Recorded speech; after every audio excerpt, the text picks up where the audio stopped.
함께 보실 하나님의 말씀은요, 사무엘상 13장 8절에서 15절까지 말씀입니다. 사무엘상 13장 8절에서 15절. 제가 가진 성경책으로는요, 구약 427면입니다. 구약 427면, 사무엘상 13장 8절에서 15절. 다 찾으신 자이고 제가 한 절, 우리 성도님들 한 절 읽도록 하겠습니다. 사울은 사무엘이 정한 기한대로 이레 동안을 기다렸으나 사무엘이 길갈로 오지 아니하며 백성이 사울에게서 흩어지는지라.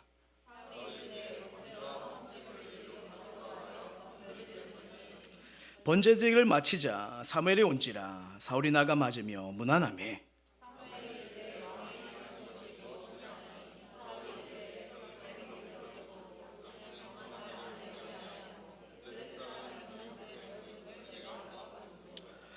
이에 내가 이르기를 블레 사람들이 나를 치러 길갈로 내려왔거늘 내가 여호와께 은혜를 간구하지 못하였다 하고 부득이하여 번제를 드렸나이다 하니라.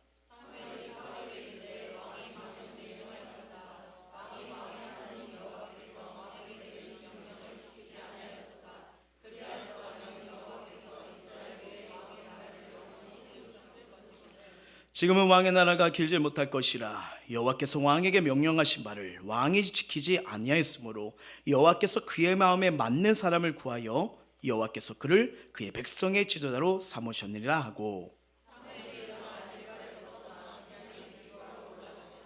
사울이 자기 함께한 백성의 수를 세어보니 600명 가량이라. 아멘. 자, 오늘은 하나님은 자비하시다는 말씀을 가지고 우리 세마에서 말씀을 계속 보길 원합니다. 여러분, 그 성탄절 날 이게 보면 영화가 이렇게 많이 나오잖아요. 제일 많이 나온 영화가 뭐죠? 그렇죠. 1부 때도 똑같았어요. 나홀로 집에. 그래서 제가 막 회개했어요. 하나님, 왜 전 이런 걸 모를까요? 저번에 1 더하기 1은 귀요미가 나오는데 왜 난 그런 걸 왜 이해를 못, 나는 왜 그런 걸 몰랐을까 하면서 내가 창의성이 부족하구나 이렇게 회개했는데, 맞아요. 그것도 맞아요. 그리고 또 잘 나오는 기독교 영화가 있습니다. 뭐죠? 그렇죠. 베놈이요? 베놈. 그렇죠. 우리 베놈을 보잖아요. 근데 이걸 보신 분들은 알겠지만 그 영화를 보면 마차 경주가 나오는 걸 보게 됩니다. 그래서 주인공 베놈은 이 책찍질을 하게 되면 말이 절대 빨리 달리지 않는다는 그 마차의 상인의 말을 듣고 그대로 해서 결국 우승을 하게 되죠. 근데 이 다른 경주자들은요, 그 말을 따르지 않아요. 왜 빨리 안 가면서 계속 책찍질을 합니다. 근데 이 과정을 보면서요, 이 세상 사람들이 가진 삶의 원리와 정말 하나님의 자녀이고 하나님을 믿는 사람들의 삶의 원리가 매우 다르다는 것을 보게 됩니다. 한번 생각해 볼게요. 하나님을 믿지 않는 자들에게 삶의 원리는 뭐냐면 보이는 거예요. 가진 겁니다. 보이고 가지고 있는 게 전부예요. 그 이상 보지 못합니다. 왜? 내가 얼마큼 가졌냐, 얼마큼 붙들고 있느냐, 보이느냐 안 보이느냐, 이게 중요한 거예요. 그래서 보이는 것으로 모든 걸 판단한 것을 보게 됩니다. 근데 이 하나님 백성들은 좀 다릅니다. 자신이 가진 소유와 능력보다 하나님이 가지신 능력이 더 중요합니다. 왜? 눈에 보이는 인간의 힘, 세력보다는 눈에 보이지 않는 하나님의 능력, 역사, 은혜가 삶 속에서 모든 걸 이길 수 있는 은혜란 걸 체험하기 때문이죠. 근데 문제는 하나님의 도움을 받을 수 있을지 없을지 우리가 잘 알 수 없다는 거예요. 자, 무슨 말일까? 하나님은 우리를 계속 도와주길 원하시고 선한 길로 인도하기를 원하시는 아버지 하나님이십니다. 근데 하나님이 도와주지 못하고 기다릴 때가 있어요. 그때가 뭘까요? 죄를 향해 갔을 때, 세상을 향할 때. 도와주고 싶지만 여기 도와주면요, 더 주님께 돌아오지 않습니다. 그때는 빨리 깨우쳐서 돌아오기를 그냥 기다릴 수밖에 없는 거예요. 그래서 우리가 삶의 문제가 막혔을 때, 앞날이 보이지 않았을 때, 내가 왜 살아가는지 이유를 몰랐을 때, 정말 이 가운데서 하나님이 어떻게 원하시는가 막 이런 게 있는데, 그걸 우리가 잘 분별해야 됩니다. 근데 우리 믿는 자들이라 할지라도요, 뭔가 내가 하나님의 도움이 없는 거라고 느껴질 때, 가진 것이 없을 때, 아무것도 보이지 않을 때 이런 생각이 들 수 있어요. 이러다가 망하는 게 아닌가, 이러다가 끝나는 게 아닌가 하면서 위기의식이 있을 때가 있습니다. 자, 이런 위기의식이 있을 때 우리는 거기서도 그래도 하나님 살아계시다, 하나님의 말씀을 믿는다 하고 걸어가십니까?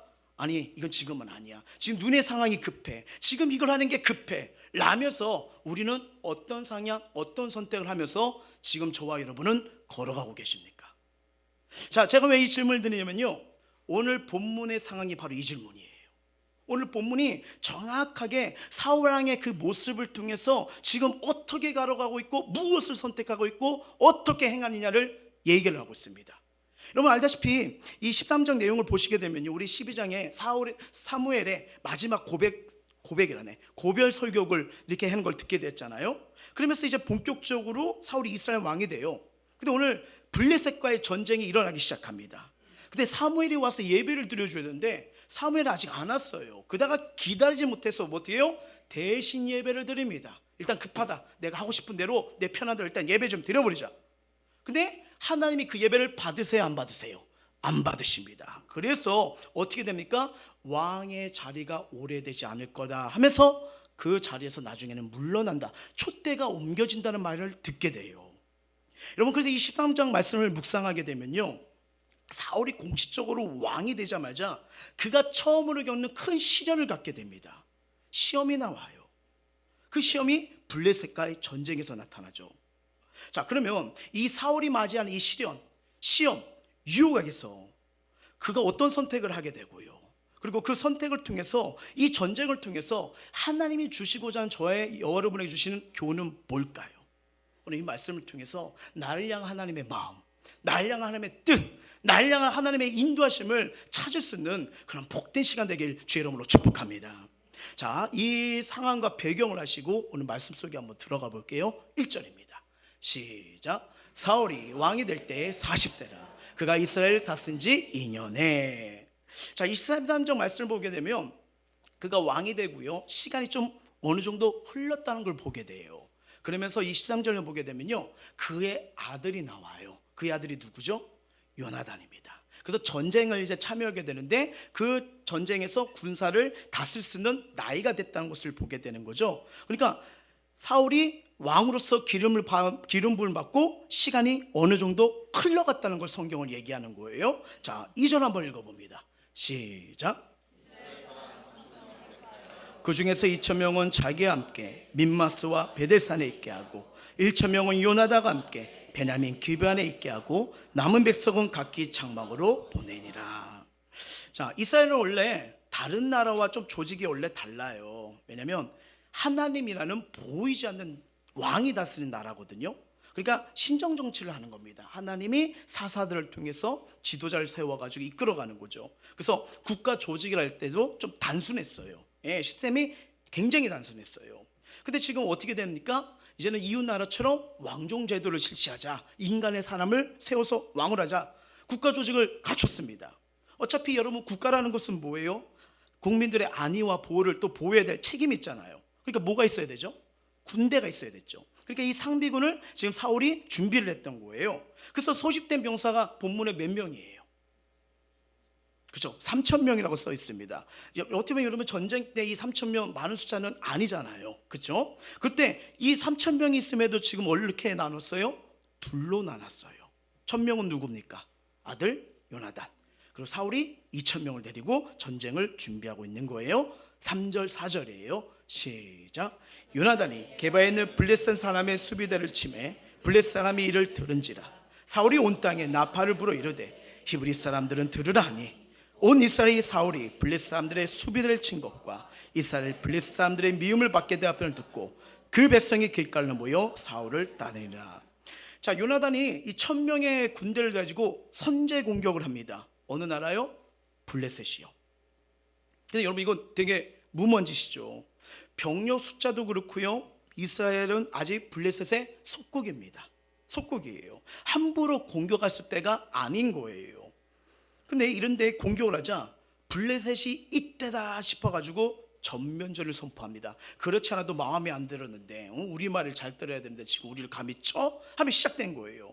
자, 이 상을 먹고 블레셋 공동체의 모습 한번 보세요. 5절입니다. 시작. 블레셋 사람들이 이스라엘과 싸우려고 모였는데 병거가 3만이요 마병이 6,000명이요 백성은 해변의 모래같이 많더라. 그들이 올라와 베델 동쪽 민마스에 진침해. 여러분, 이 블레셋 사람들이 모였는데, 자, 이스라엘 백성은 몇 명이었죠? 3천 명인데 지금 여기는 뭐예요? 백성이 얼만큼 표현되어 있어요? 해변에 모래같이요.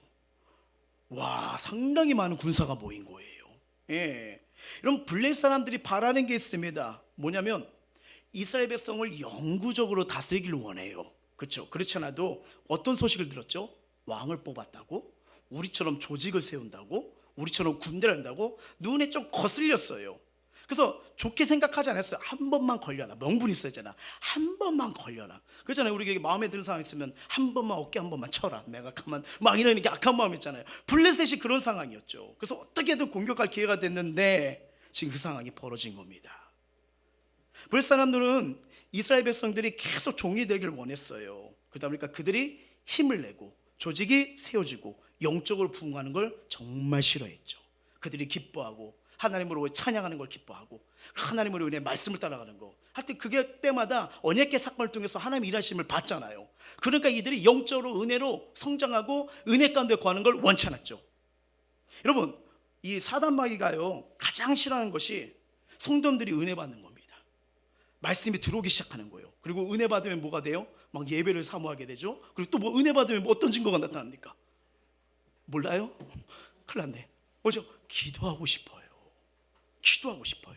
예. 여러분, 사단이 가장 두려워하는 게 뭐냐면 성도들이 갑자기 막 예배를 드리려고 해요. 막 은혜 받으니까 기도하려고 해요. 이게 두려워하는 게 이겁니다. 왜요? 기도하면 하나님의 역사와 일하심이 나타나니까요. 예. 그래서 이 교회 안에 능력의 말씀이 선포되고 성도들이 은혜를 받아서 기도하기 시작할 때 이 사단 마귀는요 이 하나님의 백성들을 건들지를 못해요. 왜? 하나님의 보호하심이 임하시죠. 천구서사로 아니하는 걸 보게 되죠. 하나님 주시는 그 기쁨 속에, 평화 속에 모든 문제를 돌파하는 은혜가 나타나니까.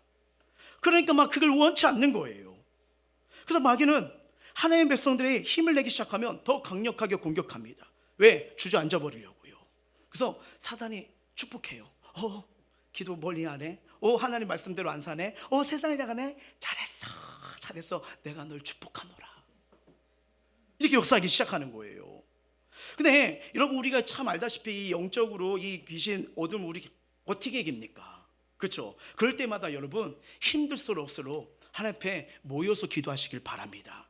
왜냐하면 여러분 신앙생활 때 이게 혼자 기도하는 게 너무 힘들 때가 있어요. 귀하지만 그때 여러분 중보기도팀한테 중보를 맡기든지 옆에 있는 세런들한테 나 기도 좀 해주세요. 여러분 이거 회복, 치유, 문제 돌파가 빨라집니다. 예, 이 놀라운 역사가 일어나는 거예요. 그리고 여러분 기도할수록 어두운 곳에 지금 무엇 때문에 두려워하시죠? 무엇 때문에 근심하고 계시죠? 무엇 때문에 무너졌습니까? 기도할수록 이 악한 사단 권세는, 무거운 마음은, 부정적인 마음은 떠나갈 줄 믿습니다. 예, 자유케 되는 거예요. 치유 일어나는 거예요. 어떻게 보면 지금 문제가 너무 커요. 숫자를 세울 수 없는 또 많은 군대가 온 거예요. 그러니까 모래 같다. 와, 감당할 수 없는 그런 문제가 벌어진 거예요. 근데 이 이스라엘 백성에 지금 소집된 군대는 몇 명이죠? 또 금방 까먹었죠. 3분밖에 안 지났는데 3,000명. 우리는 정신 바짝 차리고 잘 봐야 돼요. 근데 그것도 여러분 3,000명인데 어떻게 돼 있죠? 둘로 분리되어 있어요. 예, 비교가 되지 않아요. 근데 여러분 왜 주님은요, 하나님은요 이 숫자를 본문에 기록되었을까요? 이 사무엘서 말씀을 보시는 분들은 약간 느낌이 오죠. 중요한 의도가 있습니다. 성령 하나님의 놀라운 의도가 있어요. 뭐냐면 커다란 문제가 왔을 때, 정말 문제가 해변의 모래같이 내가 어찌할 바는 문제를 왔을 때 하나님의 믿는 자녀가 어떤 태도가 나타나는지 그걸 원하시는 거예요. 어떻게 되는지 보는 거예요. 문제가 왔을 때, 고통이 왔을 때, 내 힘을 하지 못했을 때 이 변화를 한번 잘 보라는 겁니다. 자, 6절 7절이에요 시작. 이스라엘 사람들이 위급함을 보고 절박하여 굴과 수풀과 바위 틈과 은밀한 곳과 운동에 숨으며 어떤 히브리 사람들은 요단을 건너 각각 길앗 땅으로 가되 사울은 아직 길가에 있고 그를 따른 모든 백성은 떨더라. 자, 이 두 구절 보니까 혹시 눈에 띄는 단어가 보이십니까? 지금 영적인 테스트를 하는 거예요. 혹시 새 단어가 보이시나요? 뭐죠? 수준이 높아요. 와, 이걸 어떻게 찾으셨대? 1부 때도 그거 잘 찾으셨거든요. 수준이 높구나. 절박하여 숨으며 떨더라. 이 세 단어 주목하셔야 됩니다. 절박하여 숨으며 떨다라. 지금 뭐예요? 그들의 상태예요. 그 엄청난 두려움과 공포 속에 빠져 있습니다. 여러분 알다시피 지금 어느 나라와 전쟁이라고 말씀드렸죠?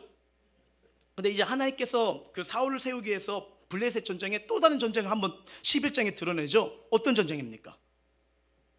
그렇죠. 우리 3분 전 말씀도 까먹는데 2주 전 설교를 어떻게 잃어버리고 또 생각나겠습니까? 그렇죠. 암몬 전쟁이죠. 암몬. 그렇죠. 바로 그거예요. 자, 암몬과 싸울 때 사울과 이스라엘 백성들의 모습이 여기 등장하는 사울의 군대와 백성과 똑같아요. 다른 나라가 아니라 다른 사람이 아니라 똑같은 사울이고 똑같은 백성인데 지금 블레셋과 전쟁에는 전혀 다른 백성의 상태 모습이 드러나고 있어요. 그리고 사울 왕의 모습도 뭔가 다릅니다. 자, 어느 정도로 다른지 한번 확인해 볼까요? 우리 11장 한번 볼게요. 시작. 마침 사울이 밭에서 소를 몰고 오다가 이르되 백성이 무슨 일 우냐 하니 그들의 야벳사는 말을 전하리라. 사울이 이 말을 들을 때 하나님의 이 영에게 크게 감동되매 그의 노가 크게 일어나 한 겨리의 소를 잡아 각을 뜨고 전령들의 손으로 그것을 이스라엘 모든 지역에 두루 보내어 이르되 누구든지 나와서 사울과 사무엘을 따르지 아니하면 그의 소들도 이와 같이 하리라 하였더니 여호와의 두려움이 백성에게 임하게 그들이 한 사람같이 나온지라. 사울이 뱃속에서 그들의 수를 세어보니 이스라엘 자손이 30만 명이요 유다 사람이 3만이었더라. 무리가 모든 전령에게 이르되 너는 길앗 야벳 사람에게 이같이 이르기를 내일 해가 될 때에 너희를 구원을 받으리라 하라. 전령들이 돌아가서 야벳 사람들에게 전하매 그들이 기뻐하더라. 아멘. 자, 절박하여 숨으며 떨더라가 지금 블레셋 전쟁에 나왔어요. 절박하며 숨으며 떨더라, 이 단어가 여기 나와요, 안 나와요? 안 나옵니다. 하나님의 영이 크게 임하매 그리고 마지막에 뭐예요? 기뻐하니라. 이게 나타난 것을 보게 되잖아요. 그렇죠? 어떻게 보면 지금 암몬 싸움의 이 모습들을 보면요 일사불란하고 용맹스럽습니다. 두려움, 근심, 염려가 없습니다. 근데 오늘 이 13장에 와보니까 지도자의 사울은 어찌할 바를 몰라요. 절박해요. 숨고 있어요. 떨고 있습니다. 여러분 이 두 싸움에 임할 때 가장 중요한 차이가 보이십니까? 뭐가 보이십니까? 이 암몬 전쟁 11장에서 뭐가 나오죠? 하나님의 영에게 크게 감동되매 여호와의 신이 임함으로 기록됐어요. 근데 우리가 오늘 그 13장 말씀을 봤지만 하나님의 영이, 하나님의 역사, 하나님의 임재가 장면이 있어요, 없어요? 없습니다. 여러분 이거 되게 중요합니다. 뭐냐면 이스라엘 전쟁은요 군대의 수, 작전 유무, 백성들의 사이에 전혀 있지가 않아요. 이게 뭘 말하는 걸까요?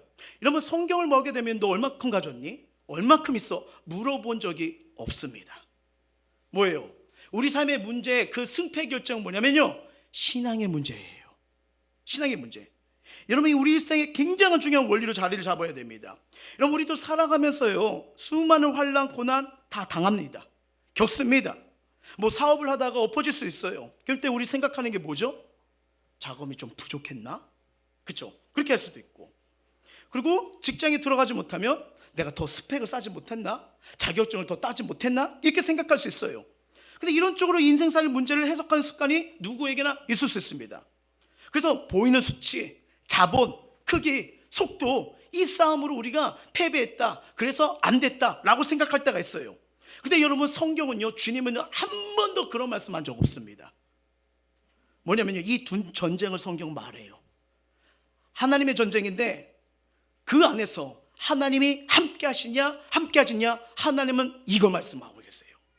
여러분 가나안부터 시작해서 광야 생활부터 40년, 여호수아의 그 가나안 정복부터 시작해서 지금 사사 시대를 통해서 사울 왕의 시대를 통해서 동일하게 말하는 건요 크기, 자본, 명예, 힘 물어본 적이 없습니다. 하나예요. 하나님이 함께 하느냐, 하나님이 함께 하지 않느냐, 이걸 말하는 거예요. 이건 병력의 문제도 작전의 탁월한 문제도 아닙니다. 하나님이 임재하는 싸움인가 아닌가, 이 문제예요. 여러분 이걸 우리 삶 속에서 우리가 사람 운영에서 푸셔야 됩니다. 푸셔야 됩니다.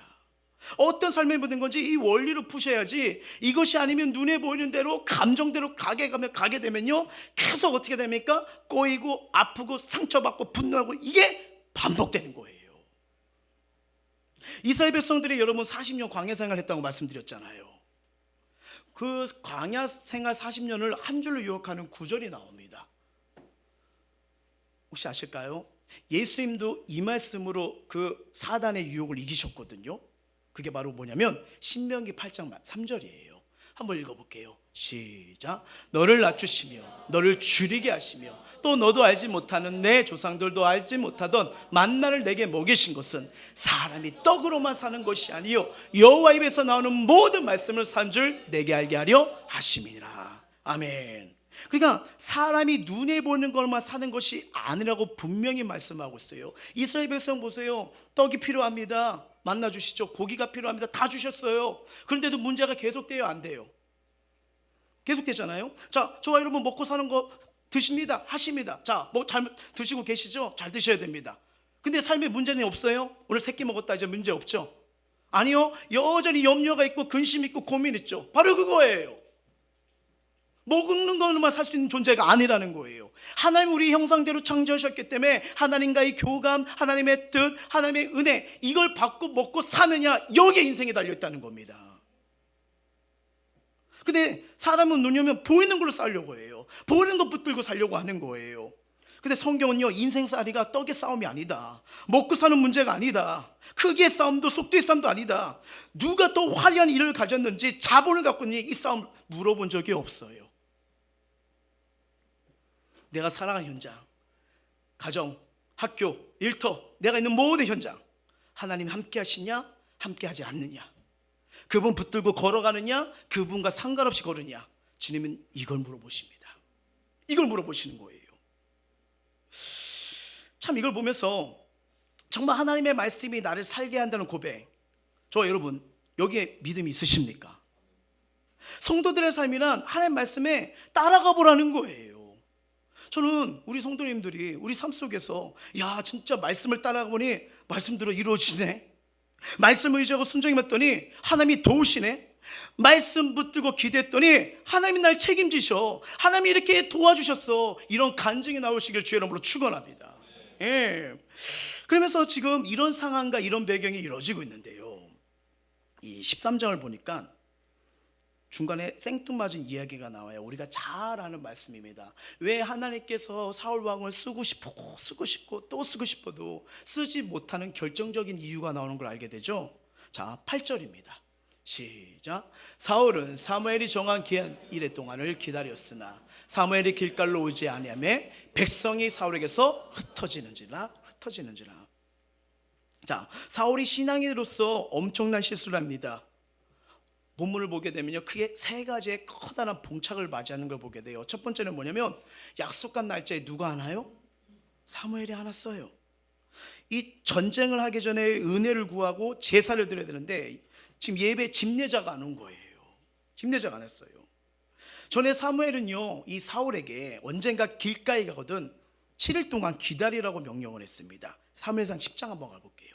시작. 너는 나보다 앞서 길갈로 내려가라. 내가 내게로 내려가서 번제와 화목제를 드리니 내가 내게 가서 내게 행할 것을 가르칠 때까지 7일 동안 기다리라. 예, 기다리라고 했어요. 근데 기다리지 못하죠. 두 번째 문제는 군대가 어떻게 해요? 별로 남지 않아요. 자꾸 도망가요. 흩어지더라. 그렇죠? 두려워서 흩어지더라. 남아있는 백성들이 다 떠나기 시작했어요. 그러니까 이 지도자의 이 등이 진땀이 나겠죠. 여러분, 이 사람은요 항상 뭔가 가득해 보여야 안심이 되는 존재 아닙니까? 밥 먹을 때도 반찬 한 3가지 이상 있어야죠. 고기가 있어야죠. 안심. 그렇죠? 막 그런 거 아닙니까? 뭔가 있어야 돼요. 뭔가 풍족해 보여야 돼요. 그렇죠? 근데 여러분, 하나님이 사람을 다룰 때는요 결핍이란 통로를 보게 합니다. 광야, 홀로, 어쩔 때는 낮아짐, 이런 거예요. 결핍을 통해서 이제는 나를 도우실 분이 하나님밖에 없구나 하면서 그 사람을 다루고 세워가시거든요. 근데 우리는 그걸 깨닫지 못할 때가 있어요. 자, 세 번째 문제 뭐죠? 블레셋이 어떻게 해요? 저 멀리 있어요? 아니면 코앞에 왔어요? 코앞에 왔어요. 그리고 보니까 어떻게 해요? 바다의 모래처럼, 해변의 모래처럼 너무 많은 거예요. 문제가 점점 너무 많아지고 너무 커버린 거예요. 이렇게 삼중적인 위기가 사울에게 찾아오니까 뭐예요? 자, 우에 흔들리기 시작합니다. 자를 봐도 문제, 우를 봐도 문제, 그렇게 되는 거예요. 여러분, 우리도 그럴 때가 있어요. 좌우를 볼 때마다 정말 이 상황에서 내가 어떻게 나와야 되나, 두려움 속에, 근심 속에 발을 동동 구를 때가 있습니다. 그러면 그럴 때 이 사울 왕은 어떻게 하면 돼요? 하늘의 하나님을 바라봐야죠. 봐야죠. 근데 주변 사람처럼 좌우 두리번을 하다가 인생의 방향을 놓쳐버린 거예요. 여러분, 성경은 이럴 때, 우리가 흔들릴 때 뭐라고 말합니까? 히브리서 12장 2절 말씀을 보면요, 믿음의 주여 또 온전하게 하신 누굴 바라보라? 예수를 바라보라고 하는 거예요. 여러분, 이 말씀이 뭐예요? 예수님께 고정하라는 겁니다. 초점을 고정하라는 거예요. 십자가를 바라봐야 그 인생이 흔들리지 않는다고. 여러분, 누가 우리를 창조하셨죠? 하나님이십니다. 나를 이 땅에 태어나게 모시기 때문에 날 향한 계획이 있음을 믿으시길 바랍니다. 근데 그분의 뜻대로 우리를 건너야 가야지, 초점을 놓으니까 여기 흔들리고 저기 흔들리고 하니까 죄송해요, 혼자 딴 길로 가는 거예요. 사울이 초점을 잃어버렸어요. 기다려도 선지자가 오지 않아요. 그가 와야 예배를 통해 하나님의 가르침을 받고 은혜를 받아야 되는데 오지 않는 겁니다. 더구나 같이 있던 사람들이 흩어져요. 왜요? 많이 있어야 힘이 되는 것 같은데 빠지니까 힘이 쭉 빠지는 것 같고 좌절되는 것 같아요. 낙심이 오는 것 같아요. 적은 점점 해변의 모래처럼 다가오는데 왜 두렵지 않겠습니까? 그래서 급해서 안 되겠다, 재물 가져와라, 내가 먼저 예배를 집례겠다. 자기 위치를 벗어난 거예요. 벗어났습니다. 자기 편한 대로 마음대로 예배를 드리는 무서운 실수, 하나님이 받지 않는 예배를 해버린 거예요. 물론 사울은 이스라엘 왕으로 임명을 받았지만 제사장 역할, 여러분 예배 집회는 이 제사장 역할이거든요. 이걸 받지 못했어요. 이거는 하나님이 여전히 사무엘 통해서 일하시는 고유 권한입니다. 근데 상황이 급했해서 절박하기에 자신의 상황을 설명하면 되겠지 하면서 이해라고 하면서 사무엘도 이해할 거 하면서 그냥 얼른 내가 집례를 해버린 거예요. 여러분, 문제가 있습니다. 그가 설득하고 설명할 대상이 사무엘일까요? 하나님이십니다. 하나님이요. 하나님은 예배 제도를 분명히 말씀하셨거든요. 언약궤 사건이 뭐예요? 하나님이 가신 곳에서 예배를 드려야 됩니다. 하나님이 계신 곳에서 예배를 드려야 됩니다. 그렇게 한 거예요. 그리고 하나님이 사무엘을 통해 그에게 7일 동안 기다리신 거 뭡니까? 그의 믿음에 대한 테스트입니다. 너는 이런 위급한 상황, 긴급한 상황이 올 때 나를 믿느냐? 이거예요. 여러분, 신약을 잘 보십시오. 신약 말씀도요, 예수님도 누굴 살리실 때, 고치실 때 묻는 말이 뭐예요? 네가 나를 믿느냐? 주님은 그걸 원하십니다. 믿느냐? 그걸 원하는 거예요. 아무리 상황이 불안하게 전개돼도 너희 하나님, 구원의 하나님, 네 인생의 왕이나 하나님 믿느냐? 지금 뭐예요? 시험해 보시는 거예요. 근데 이 테스트에 어떻게 사울은요? 낙제됩니다. 낙제요. 가만히 생각해 보세요.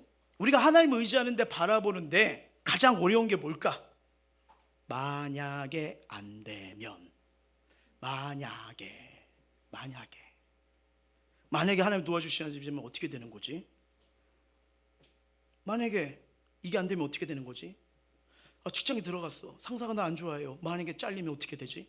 여러분, 그 심리학자가 약 99%가요 안 이루어질 것 같을 만약에 이렇게 되면 어떻게 하지? 이렇게 되면서 그것 때문에 사람들이 염려하고 고민하고 병이 든다고 합니다. 만약에. 근데 성경 뭐예요? 가봐, 거기까지 가봐, 이거예요. 만약에 아브라함이 너희 집 본토 지적을 떠나서 가라 할 때, 만약에 하나님이 날 안 먹이시면 어떡하지? 해변의 모래처럼 수많은 자녀들을 축복하신다고 했는데 나 아이 못 낳으면 어떡하지?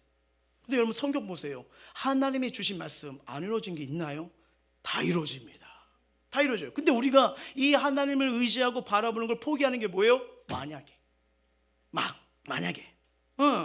그런 거예요. 왜냐하면 만약에 어떤 상황에서도 하나님을 의지하고 확고한 믿음을 가지고 있으면 어떠할까요? 다니엘과 그 친구들처럼 설사 하나님이 도와주시지 않는다 할지라도 믿음을 지키고 죽으면 영광스러운 순교를 하지 않겠냐. 이들의 믿음 여기까지가 있습니다. 사실 어떻게 보면 7일 동안 기다린 거 사울 왕 잘 기다렸어요. 그렇죠? 기다렸어요. 왜냐하면 블레셋 군대를 눈앞에 두고 일주일 동안 사무엘을 기다린 거 인내 아닙니까? 우리 하루 기다리시나요? 3일 기다리시나요? 6일 기다리시나요? 우리 힘들잖아요. 그렇죠? 너무 힘들잖아요. 사울 그렇게 했어요. 근데 마지막을 기다리지 못해서 어떻게 돼요? 불합격이 된 겁니다. 여러분, 이게 중요합니다. 내가 생각하는 시간과 하나님이 생각하는 시간이 달라요. 우리가 왜 하나님을 오해합니까? 내가 정한 시간이 있잖아요. 근데 하나님은 그렇게 말씀하지 않았거든요. 내가 정해놓고 이때까지 도와주지 않으면 저는 하나님의 살아계심을 인정하지 않겠노라. 되게 재밌죠? 의외로 이게 많습니다. 그리고 오해하게 되고 서운하게 되고 불평이 되는 거 아니겠습니까? 근데 여러분, 성경을 가만히 보면요, 참 하나님 시간은 언제냐? 우리가 최대한 기다리다가 거기서 조금 더 지나면 그때 역사하시더라고요. 다 있다, 이거 다 최대야. 근데 하나님은 그 조금 더 가서 역사하시더라고요. 이게 하나님의 시간이에요. 사울왕이 그걸 못 참은 거예요. 정말 힘든 상황, 내 한계 왔습니까? 조금만 더 기다려보세요. 조금만요. 그럼 궁금한 게 있죠. 오늘 본문 말씀을 보면요, 자, 여러분, 그 블레셋 군대가 이스라엘에 왔다는 거 사무엘이 알까요, 모를까요? 알죠. 아니까 오늘 본문에 나타나잖아요. 그럼 왜 늦게 왔을까요? 버스가 밀려서? 그럴까요? 그때는 마차가 많이 밀려서? 죄송합니다. 9절 10절 한번 볼까요? 시작. 사울이 이르되 번제와 화목제물을 이리로 가져오라 하여 번제를 드렸더니 번제 대를 마치자 사무엘이 온지라 사울이 나가 맞음에 무난하매. 어떻게 보면 우리가 인간적인 입장으로 생각하면 조금만 더 오시지 이런 생각이 들지 않을까요? 그런 생각이 드는데 더 재밌는 건 언제 와요? 예배 끝날 때 와요. 와요.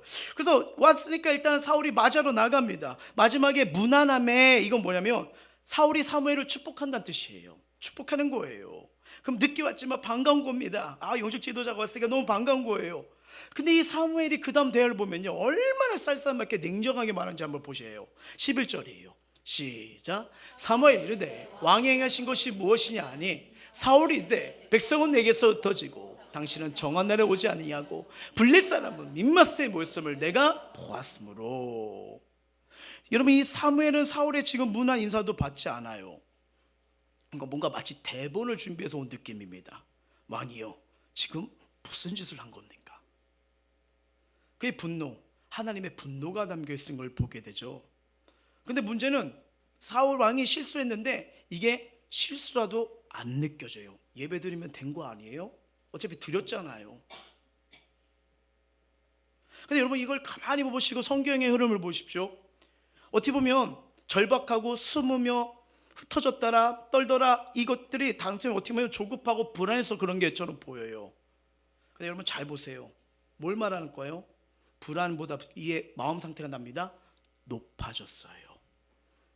높아진 겁니다. 마음이 높아진 거예요. 마음이 높아진 거예요. 하나님 의식과보다 내 마음대로 내가 주인 되고 싶고 내 뜻대로 하고 싶은 그 마음이 그대로 드러난 겁니다.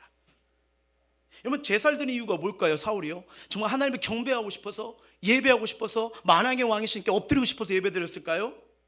아니죠. 성경이 나오죠. 왜요? 백성들이 흩어져요. 사람의 비유에 맞춰서 사람을 위해서 거기에 의식해서 예배를 드린 겁니다. 하나님의 신령과 진정으로 나간 게 아니라 사람 때문에요. 바로 그렇게 되는 거예요. 왜? 내 예배 드리고 있어. 빨리 와. 도망가지 마. 내 옆에 있어. 라면서 인위적 방법으로 예배를 드린 겁니다. 그리고 드리면서 어떤 마음이 들까요? 그 제사장만 제사를 드리는 법이 어딨어? 나도 하나님의 기름 부음을 받은 왕인데, 종인데 나도 드릴 수 있다. 뭐 사정이 급하니까 이렇게 할 수 있지. 근데 여러분, 하나님이 제정하신 예배는, 제사는 그런 게 아니잖아요. 하나님은 지금 이 테스트를 통해서 뭘 말하면요, 사울이 끝까지 하나님만 의지하기를 원하셨던 거예요. 다른 백성들이 다 터질지라도 사울은 그곳에 남아있길 원하셨어요. 아무리 사무엘이 늦은다 할지라도요, 기다려서 사무엘이 드리는 하나님이 원하시는 예배를 통해서 하나님의 도우심을 기다릴 원한 게 하나님이었어요. 여러분, 하나님의 방법은요, 한 번도 실패한 적이 없습니다. 이걸 네가 믿느냐? 그걸 가르쳐주고 싶었던 거예요. 이건 사울이 왕으로 치러야 될 어려운 시험입니다. 일반 백성 시험이 아니에요. 어떻게 보면 왕은 시험을 치지 않을 것 같은데, 아니요, 백성들보다 더 엄격한 시험을 치릅니다. 엄격한 시험을 치러요. 게다가 지금 뭐예요? 어떻게 보면 성경에 나오지 않지만 이 사울의 왕의 약점이 뭐냐면 사람들의 말에 많이 흔들려요. 그러니까 충동한 사람도 있었겠죠. 아이고 사무엘 말씀 드려요. 빨리 편한 대로 해요. 간편하게 드려요. 아이 대충 해요. 드리면 된 거 아니에요. 이런 마음이 들지 않았을까요? 근데 사울 왕이 하나님이 기뻐하시고 받으신 예배인가 이걸 먼저 생각하고 그 다음에 사무엘을 통해서 예배 받아야 돼. 예배의 책무는 사무엘을 통해서 나에게 축복을 주거든. 이걸 믿었다면요 이 시험 합격했을 거예요. 근데 뭐예요? 아까 말했죠. 불안, 공포도가 있는 거지만 그 마음속에 이렇게 들였던 건 뭐예요? 교만이 뿌리 잡힌 겁니다. 여러분 잘 보세요. 성경에 보게 되면 아까 제 설교 초반에 말씀드렸죠. 왕이 되고 바로 이 일이 벌어진 거예요? 시간이 흘렀다고 말씀드렸어요. 시간을 흘렸던 거죠. 그러니까 뭐냐면 사울의 지금 이런 불순한 행동은 하루아침에 나온 게 아니라는 거예요. 여러분 우리가 하나님과의 근본적인 신앙생활과 밀착과 신앙이 사라질 때 자기 중심이 나옵니다. 스스럼 없이 나옵니다. 자기 열심으로 기준으로 결정합니다. 내가 보기엔 이게 맞아. 감히 나한테 뭐 이렇게? 아니야. 내가 내 마음대로 할 거야. 내가 하고 싶은 대로 할 거야. 사울 왕이 그렇게 살아온 거예요. 그러니까 중요한 순간에 자기 있는 상태 마음이 그대로 드러난 겁니다. 위급할 때일수록요 사울은 하나님께서 시선을 모으고 기다려야죠. 어려울수록 하나님의 때를 기다렸어야 되죠. 이스라엘 백성은 하나님 때를 기다렸을 때 한 번도 실패하지 않았습니다. 여러분 사실상 이 전쟁은요 이제 본문의 의도, 저자의 의도가 나오죠. 이스라엘 왕권이 성공하느냐 실패하느냐 가늠한 중요한 테스트였어요. 문제는 뭡니까? 눈에 보이는 전쟁이죠. 하나님은 거기 전쟁에 대해서 묻지도 않습니다. 관심 없어요. 사울 왕의 태도 선택이었어요. 결국 사무엘이 이렇게 선언합니다. 13절 14절이에요 시작. 사무엘이 사울에게 이르되 왕의 명령대로 행하였도다. 왕이 항해 하나님 여호와께서 왕에게 내신 명령을 지키지 아니하였도다. 그리하였다면 여호와께서 이스라엘 위에 왕의 나라를 영원히 세우실 것이거늘 지금은 왕의 나라가 길지 못할 것이라. 여호와께서 왕에게 명령하신 바를 왕이 지키지 아니하였으므로 여호와께서 그의 마음에 맞는 사람을 구하여 여호와께서 그를 그의 백성의 지도자로 삼으셨니라 하고. 아멘. 자, 잘 보세요. 사울의 시선을 한번 생각해 봅니다. 상황을 잘 봤어요. 사무엘은 오지 않고 저기 코앞에 온 거 상황 잘 봤어요. 근데 사울의 한계는 거기까지입니다. 그 너머를 보았어야 되는데 그 눈이 없어요. 이거 우리 눈도 지금 어디를 보고 있냐에 따라서 열매, 인생 끝이 달라집니다. 네, 이 땅의 것에 매여 살고 그냥 먹고 사는 문제만 있다면 거기서 끝날 거예요. 하지만 영원한 하늘의 것을 바라보냐 삶의 열매와 인생 끝이 결판되는 겁니다. 사울은요 여기였어요. 땅의 것, 사람 것, 그 너머에 하나님의 도우심, 홍해 바다를 가르시고 이스라엘 백성을 구원하신 하나님, 광야 상에서도 죽을 위기에서도 그 백성을 40년 동안 옷도 신발도 헤어지지 않도록 그들을 보살피고 먹이신 이 하나님을 놓쳐버린 거예요. 13절에서 사무엘은 사울에게 하나님의 말씀을 지키지 않은 것을 말하고 있습니다. 뭐예요? 전쟁의 문제가 아니에요. 하나님을 믿느냐 안 믿느냐 이 문제였습니다. 그리고 촛대를 옮겨버리죠. 13절 말씀에. 그렇죠? 그리고 14절에 지금은 왕의 나라가 길지 못할 것이라 라면서요. 여러분 이 말씀을 원문에서 보면 왕의 나라가 서지 못할 것이다. 원문으로 보면 이렇게 돼 있어요. 결국 알다시피 우리 압니다. 사울의 나라가 오래 가지 못한 걸 알게 되잖아요. 어느 정도 가다가 꺾여버려요. 그리고 여호와에 맞는 사람을 구하시고 그를 지도자로 삼다고 말씀하시잖아요. 여기서 그 이름은 나타나지 않습니다. 근데 우리는 알아요. 그가 누구죠? 다윗입니다. 다윗이요. 다윗의 집으로 옮겨버린 사건이 여기서 나타나기 시작합니다. 근데 여러분 이 13절 14절 말씀을 잘 보세요. 유념할 단어가 나타나요. 혹시 제일 많이 나오는 단어가 뭡니까? 나홀로 집에 빼고 왕이 많이 나오죠. 예, 왕입니다. 왕께서 왕인 단어가 어색할 정도로 13, 14절에 두 구절에 자주 등장해요. 근데 여러분 질문합니다. 우리가 사무엘서를 통해서 계속 봤어요. 이 왕 누가 구한 왕이죠? 사람들이 구한 왕입니다. 이스라엘 백성들이 왕이에요. 자, 사무엘이 왕이란 단어를 자주 사용해서 하나님이 참된 왕이란 걸 그 전에도 이 부분에 대해서 계속 염두에 두고 있었잖아요. 걱정했었잖아요. 너희가 구한 왕, 이제 너희가 선택했으니까 너희가 책임져야 돼. 그 왕을 다시 한번 지목하는 거예요. 그리고 주목할 단어가 또 나옵니다. 뭐죠?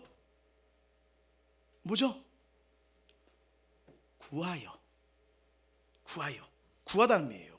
자, 이 말씀을 따르면 다윗이 세워지잖아요. 근데 이 다윗을 누가 원하는 왕이죠? 하나님입니다. 사람들이 뽑은 왕이에요. 하나님이 원하는 왕입니다. 이해되시죠? 자, 여기서 큰 차이가 있어요. 하나님이 구한 왕과 백성이 구한 왕. 그래서 여기서 구별을 시켜버려요. 백성들이 원한 왕, 하나님이 구하여 원한 왕이에요. 예, 다윗은 하나님이 구하여 세운 왕입니다. 예, 그 다윗의 혈통을 통해서 진정하고 참된 왕이신 예수 그리스도가 오시기 때문이죠. 백성들이 구했던 왕은 지금 뭐예요? 실패로 실질적인 막을 내버립니다. 여러분, 이게 본문이 우리에게 중요한 질문을 던지는 거예요. 내가 지금 걸어가는 인생, 붙드는 인생, 살아가는 인생, 먹고 사는 인생, 내가 처한 현실 속에서 하나님과 함께 하느냐, 하나님과 함께 하지 않느냐, 결말을 보여주는 거예요. 결말을 보여주는 거예요. 그리고 뭐예요? 이 촛대가 다윗의 집안을 넘어갑니다. 길가에서 사무엘이 떠나버립니다. 어쩔 때는 하나님이 때로는요, 어려움을 통해서 우리의 믿음을 시험해 보실 때가 있어요. 평소에 아무리 공부를 잘해도 시험 때 이름을 안 썼네? 밀려 써버렸네? 아이고, 어떻게 되죠? 저는 여러분 고3 때요 밀려 써봤는데요, 점수가 더 잘 나왔어요. 여기까지. 가끔 이런 애가 있더라고요. 가끔 이런다. 그래서 마음 아프다. 근데 여러분, 아무리 우리가 이렇게 할 때도 마지막 순간이 중요하잖아요. 여러분, 평안할 때, 일이 잘 풀 때 하나님 좋으신 분이에요. 하나님 감사합니다. 하나님 살아계셔요. 이거 쉬워요. 정말 쉬워요. 누구든지 말했어요.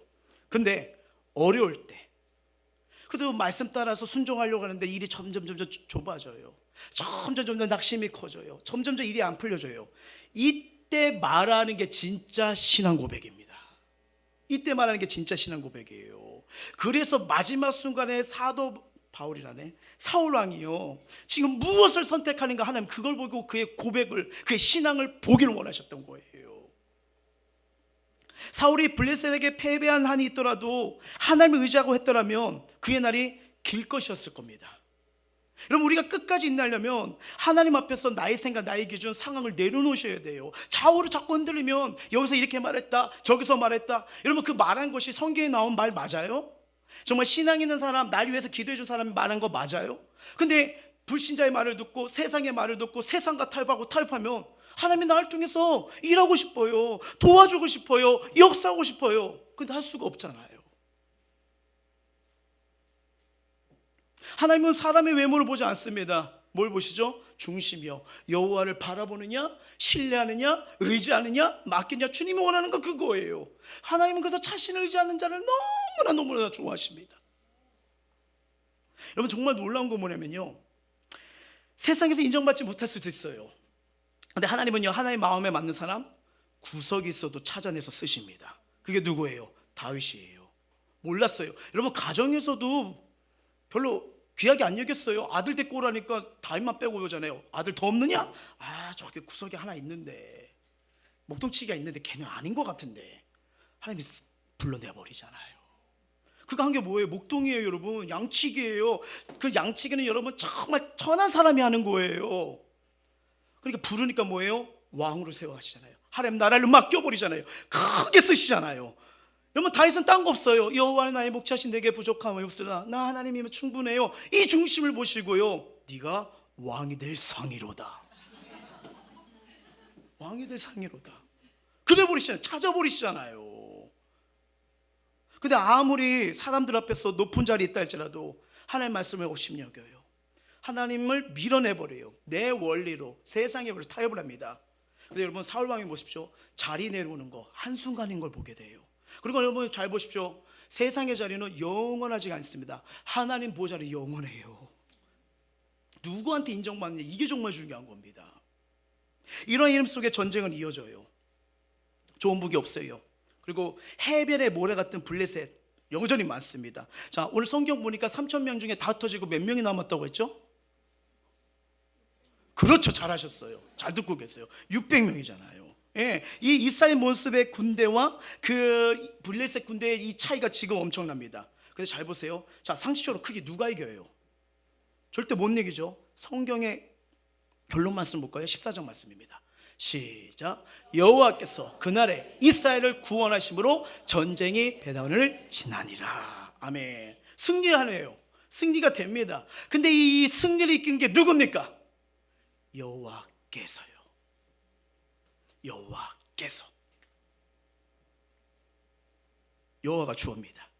여호와께서 여전히 그날에도 이스라엘을 구원하십니다. 지금 이걸 누가 보고 있을까요? 누가 보고 있죠? 사울의 군대가 다 보고 있어요. 이들은 뭐였죠? 두렵고 숨고 떨더라. 하나님의 임재, 하나님 뜻도 묻지 않았어요. 근데 하나님이 승리하셨어요. 이때 사울은 이걸 보고 무슨 생각이 들었을까요? 내가 뭘 한 거지? 왜 나는 암몬과의 전쟁 때 그 승리했던 은혜, 하나님의 영을 내가 왜 바라보지 않았지? 이런 생각 들지 않았을까요? 이스라엘 역사를 보면 수많은 전쟁들이 있었는데 하나님 함께 하시냐 함께 하시냐에 따라서 승패가 결정됐어요. 여러분, 여리고성을 무너뜨리는 거 보세요. 도는 겁니다. 돌아버리겠어요. 돌아요. 계속 돌아요. 무슨 전쟁이 어디 있어요? 근데 어떻게 됩니까? 승리하잖아요. 아이성 전투에다가 실패했어요. 하나님께 묻지도 않고 이제는 내 힘으로 되겠다가 다 대실패했어요. 그 다음 했던 방법이 뭡니까? 아라브 엎드립니다. 그러니까 아이성 점령하기 시작합니다. 그들의 힘, 크기, 방법, 능력 내놓고요. 딱 하나예요. 하나님, 우리와 함께 해주세요.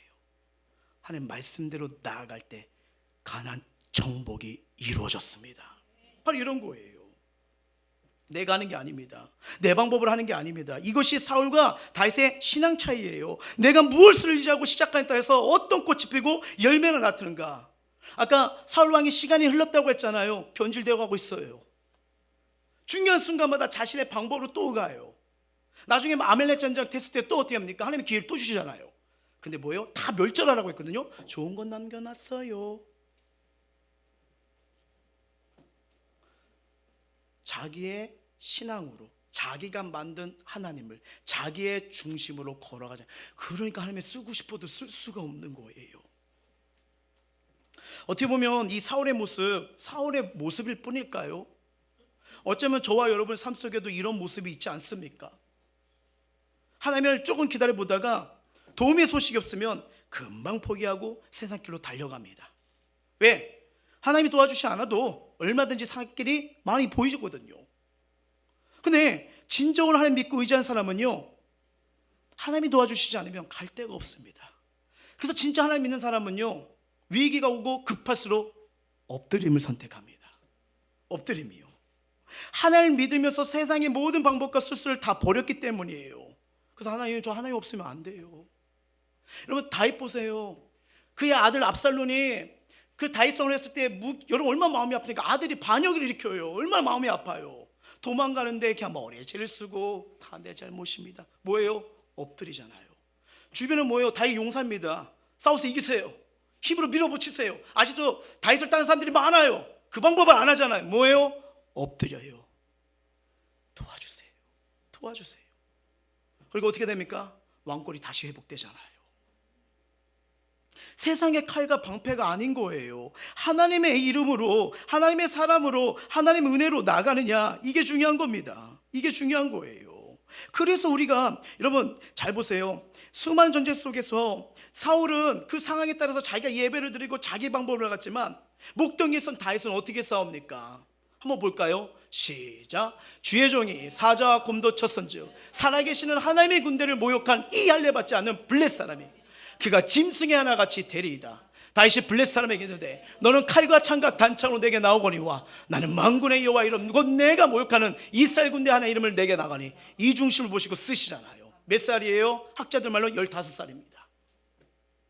세상에 걸려 골리앗이란 걸려 그 장벽 앞에 서요. 칼과 창이 아니에요. 하나님의 이름으로 나간 것뿐이에요. 이 사람이구나. 내가 찾던 그 사람이구나. 하나님이 원하고 구했던 사람이 이거예요. 딴 게 아니었어요. 세상 말해도 너 네 칼 얼마네? 너 방패는 어때? 이걸 물어봐요. 근데 성경은 그걸 묻지 않아요. 만군의 여호와가 이름이 있느냐 이걸 물어보십니다.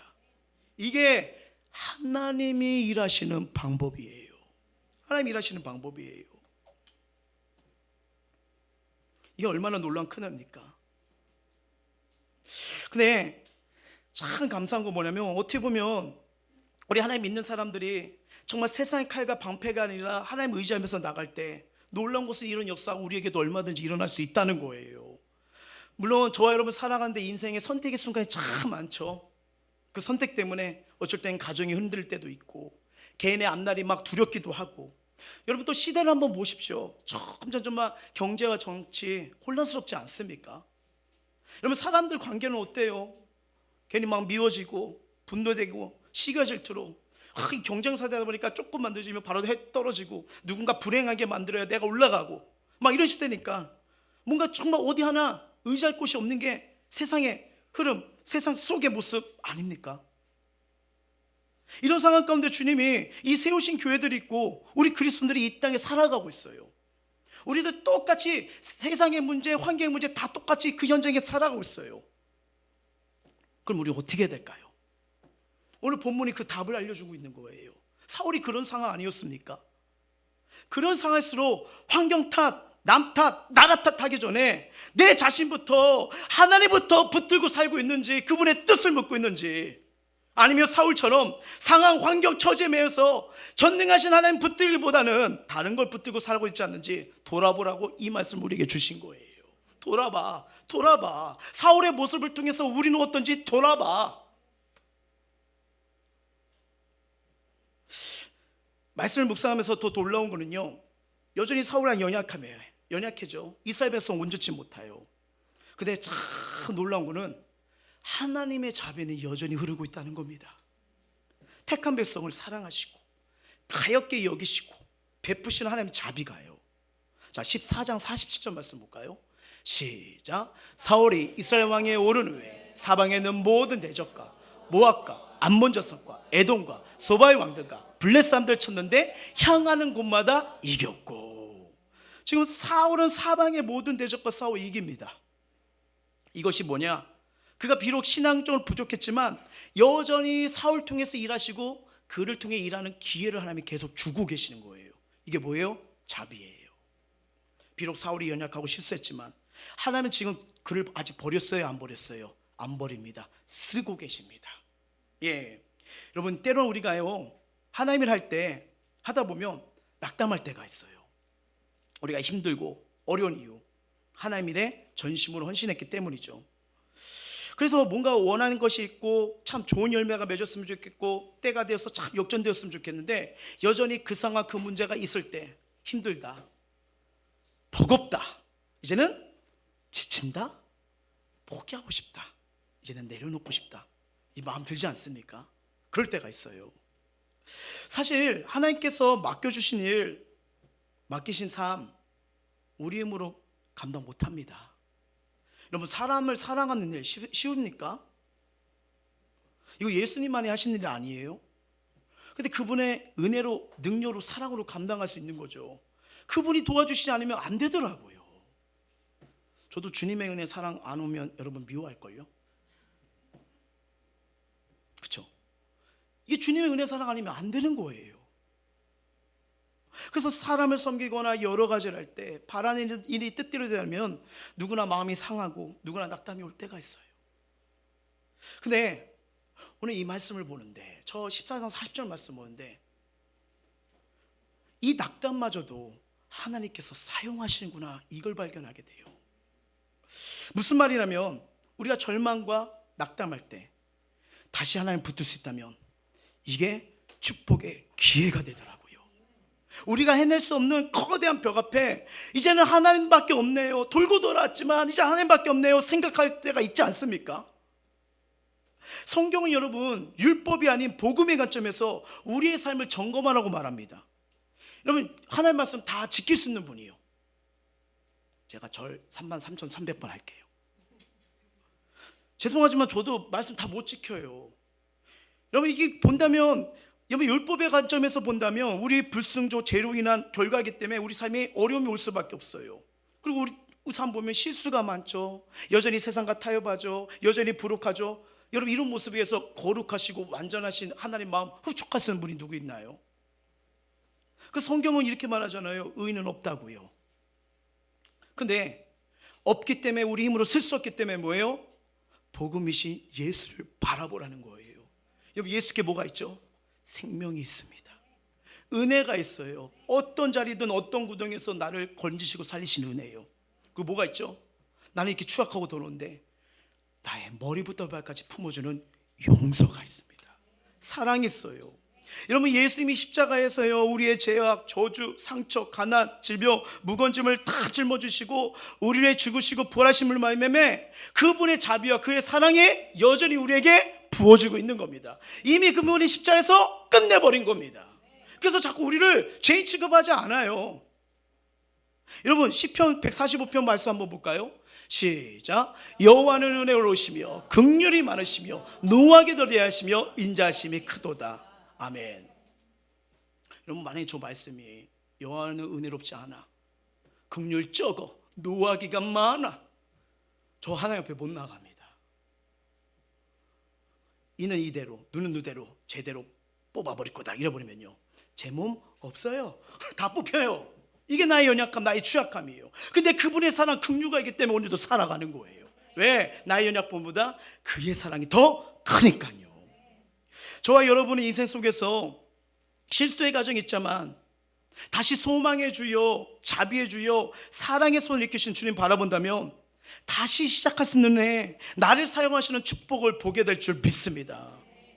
이 사실을 믿는다면 우리의 절망과 낙담은 과정일 뿐이에요. 안 끝난 겁니다. 그래서 우리의 연약함에 집중하지 마세요. 우리의 연약함보다 사랑이 크시고 용서가 크시고 자비가 크신 하나님을 바라보시길 주의 이름으로 축원합니다.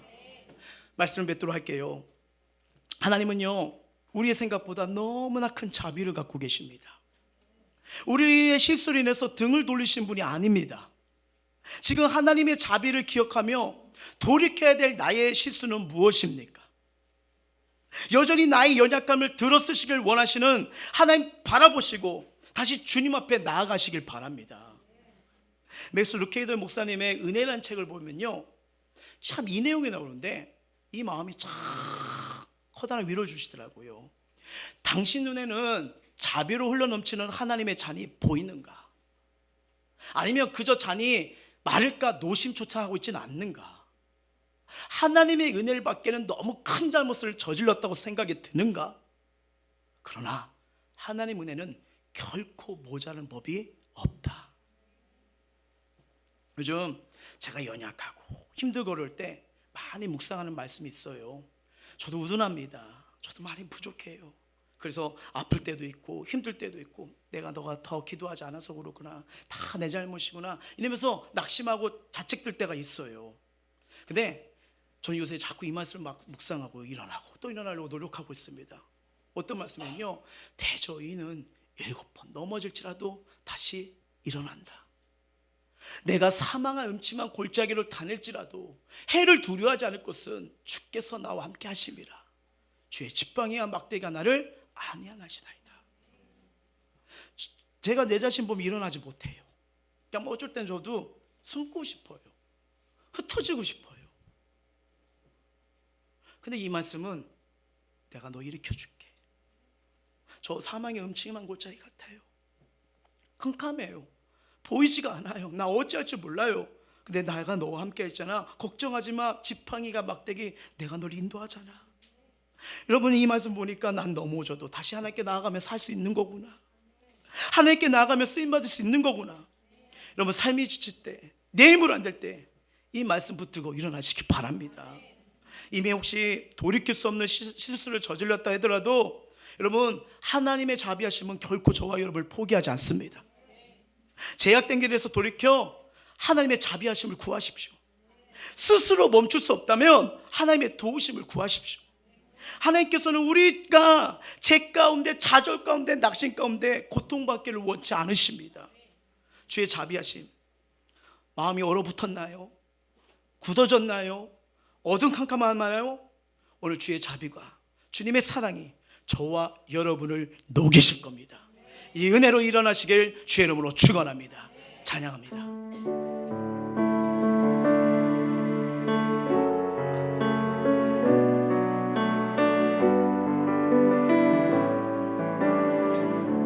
나는 아무것도 아닙니다. 나는 아무것도 아닙니다.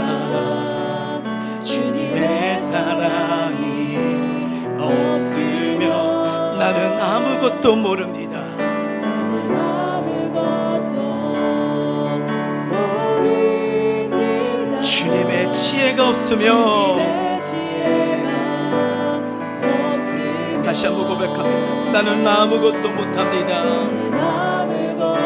주님의 능력으로 살아가는 거예요.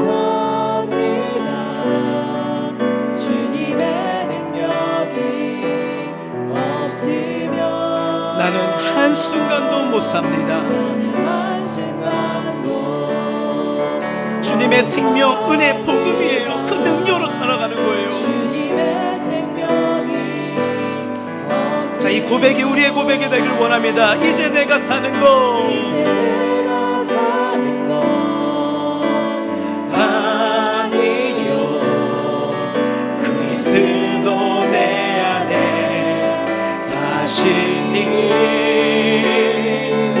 오직 그의 생명이 나의 생명, 나의 모든 날들도, 나의 모든 날들도 주의 것 나는 오직 한 분 바랍니다. 나는 오직 한 분 바랍니다. 나의 아버지 나의 구원 이제 내가 사는 것이 아니요, 이제 그리스도의 은혜로 능력으로 일어나는 거예요. 내가 사는 것 아니요 그리스도 내 안에 사시니 오직 그의 생명이 오직 그의 생명 나의 생명이 됩니다. 나의 모든 날을 붙들 수 있는 게 주님이십니다. 나의 모든 날들도 주의 것 이게 인생의 답이에요. 나는 오직 한 분, 오직 한 분 바랍니다. 나의 아버지. 나의 아버지 나의 자, 하나님이 답이 되십니다. 주 나는 오직 한 분 바랍니다. 나는 오직 한 분 바랍니다. 나의 아버지 나의 구원 나의 주 자, 오늘 말씀을 가슴에 새기면서요, 우리 기도하며 나가길 원하는데, 하나님, 사울이 마지막까지 하나님을 기다리길 원하셨어요. 하나님은 하나님을 의지한 자들 찾으시며 그들을 돕기 원하시는 분이시거든요. 근데 사울은 그렇지 못했어요. 여러분, 하나님 백성들, 자녀들은 세상 사람들과 다른 길을 걸어가는 자들입니다. 세상 속에 있지만 성도란 뜻이 뭐예요? 구별되었다는 뜻이에요. 우리는 하나님이 인도하시는 그 말씀의 길이, 믿음의 길이 불안하다고 해서 세상 사람들의 길을 선택하면 사울의 모습을 통해서 뭘 봅니까? 꼬여버려요. 형통할 수가 없어요. 물론 하나님의 백성이라고 해도 연약한 인간이기 때문에 세상 사람들과 크게 다르게 생각할 수 없지요.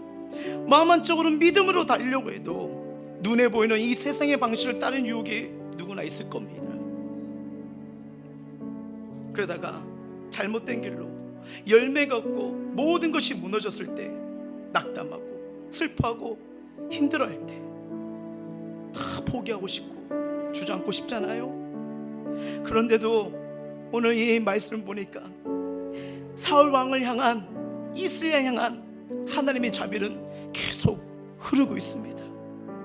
이 자비 때문에, 긍휼함 때문에 7번 넘어질지라도 다시 일으키시는 하나님의 사랑, 음침한 골짜기에 다닐지라도 여전히 함께 하시는 주님 바라보시길 바랍니다. 이걸 믿으며 우리 이렇게 기도하길 원해요. 이미 돌이킬 수 없는 실수를 저질렀다 할지라도 하나님의 자비하심은 결코 우리를 포기하지 않음을 믿습니다. 내가 어리석은 길, 제약된 길, 그리고 지치고 힘들고 내 힘으로 일어서지 못한 상일지라도 여전히 나를 이끄시고 회복을 주시는 하나님의 자비의 손을 의지합니다. 이제 이 자비의 손을 붙잡사오니 괴로움과 낙담, 절망, 이 마음을 녹여주시고 소망으로, 기쁨으로, 평안으로, 행복으로 넘치게 하여 주시옵소서. 이런 주님의 손에 붙들린 자비의 은혜를 누리기를 원하는 마음으로 우리 마음을 토하고 입술 열어 간절히 기도하시겠습니다.